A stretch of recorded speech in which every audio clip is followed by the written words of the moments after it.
Hi, I'm Harold Kimball. Welcome to part 2 of this little YouTube mini series I'm making about how I'm framing my Azarian block prints, or woodcuts as block prints are often called. This is an example of one of them. I showed this in the previous video, part 1. I showed all the prints and I discussed how to determine the mat size, custom size for your print. And once you have your mat size, then you can make your frame. And that's what we're going to do here. I'm going to show you in this video, this is kind of like the meat and potatoes of this little series. I'm going to show you how to make a nice frame, like you see right here, out of pine, plain pine wood. And that's what we're going to have here. And yeah, we're going to, after this video, we're going to mat the print. So step by step, let's get right into it. This picture shows you the cross-section dimensions of my frames. And the first thing I did was rip several strips of pine to width on my table saw.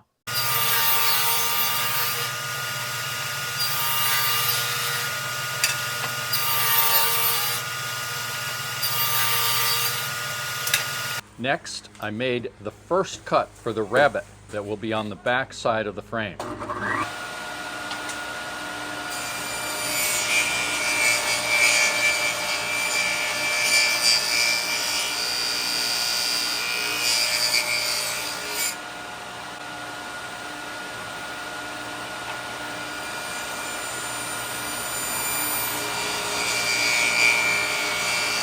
Then I adjusted the blade depth and fence to make the second rabbet cut.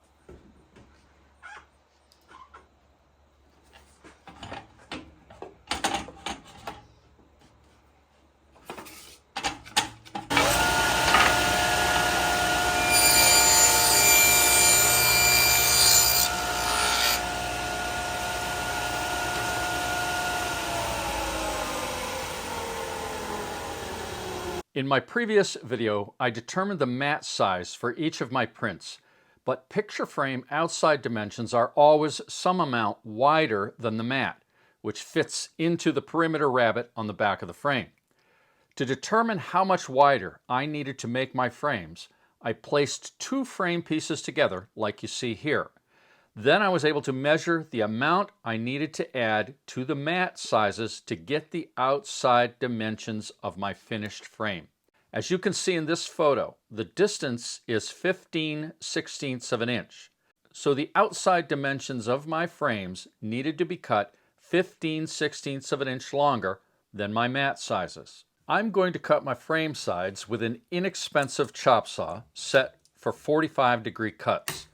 To get perfectly matched frame lengths, I clamped and cut both sides and bottoms together like shown here.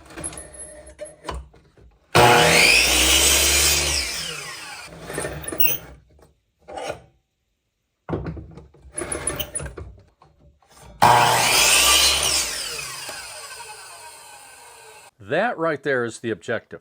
The two 45-degree points meet perfectly in the center. With one end cut like that, it's time to measure the length and add 15/16 of an inch. Note that the clamp stays in place for measuring and cutting.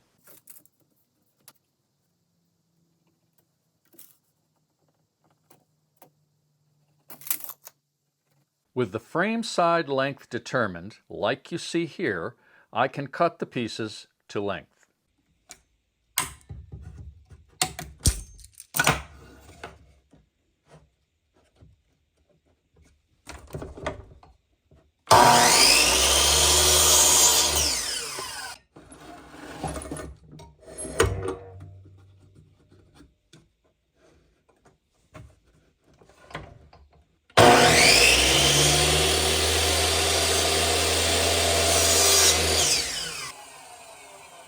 And there we go. Those two frame sides are cut precisely at 45 degrees, and they are precisely the same length. And there I have all 6 of the frames made. I've got some extra frame material on the left.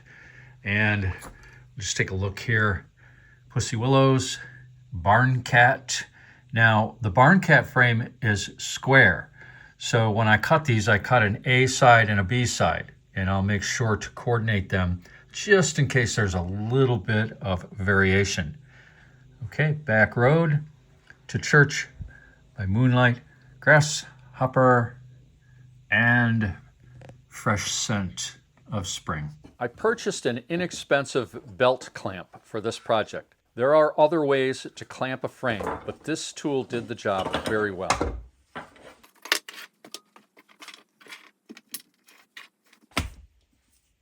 I glued each of the corners before clamping.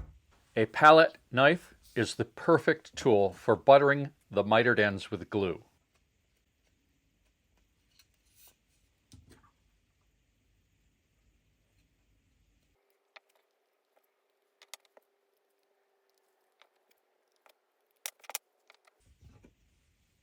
The clamp is very easy to adjust and tighten. When the band is tight, the handle is turned to put pressure on the assembly. I wipe off any glue squeeze out and make sure the corners look just right. Then I measure the diagonals to make sure the frame is square. And it is. Glue alone is not enough to make a strong frame, so I used VNails to reinforce every corner. VNails are the ideal fastener for this. I happen to have a Pushmaster tool for installing VNails. The Pushmaster is no longer sold, but VNails can be put in just as easily with a 3/8 inch punch. I'll show you how to put them in both ways. VNails have one sharpened end. It's important that the sharpened end goes into the wood. The Pushmaster has a spring-loaded magnetic end that holds the V-nail. To install the V-nail, simply position it where it needs to be and push it into the wood. That's all there is to it. I put 2 V-nails into each corner of the frame on the front of the frames. Here's how to install V-nails using the 3/8 inch punch. Grasp the V-nail with pliers, push part way into the wood to get it started, then push the rest of the way with the punch. So, I put 2 V-nails in each corner of the front, and I also put 2 on the back side of the frame, like you see here. 4 V-nails in each corner makes a very secure connection. I then set the V-nails below the surface of the wood with a pin punch. If you happen to have a magnetizer, like shown here, you can magnetize the punch so it holds the V-nails. I filled the set V-nails and any corner gaps with auto body filler, aka Bondo. Once again, the palette knife is the right tool for the job. My frames had no gaps in the corners. My chop saw, set at 45 degrees, and the double cutting method I showed previously did a very adequate job. After the frames were all assembled and the Bondo cured, I sanded them.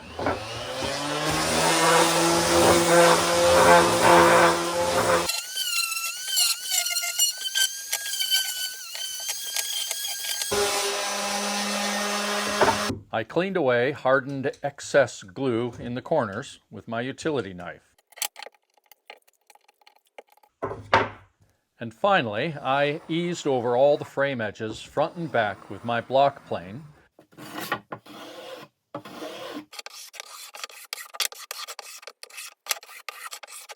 Then finished softening the edges by hand with a piece of sandpaper.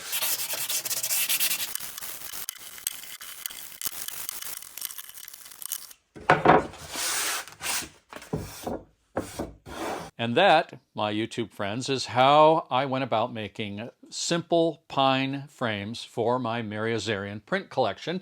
They are strong, they're adequate, they're attractive. When you get a finish on them, they're very attractive, I think. And what I used for a finish is milk paint. And that's going to be the subject of part 3 in this little series, how to put a milk paint finish on the pine frames. Thank you for watching. See you in the next one.